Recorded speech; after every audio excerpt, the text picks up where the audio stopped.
হুকুমে কোরআন কারীমের বরকতে কানায় কানায় পূর্ণ হয়ে গেছে।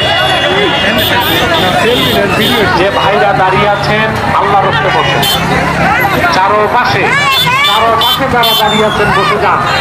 আমি একটা কথাই বলবো, আমাদের মাহফিলগুলোতে অনেক সময় হিন্দুরা বা মুসলিমরাও আসে, তারা বসতে লজ্জা পায়, দাঁড়িয়ে থাকে। আমরা বসতে বলি না, আমরা মনে করি যেমনি আছে আপনি ওয়াজ শুনো। ওই রকম ছাড়া মুসলমান যারা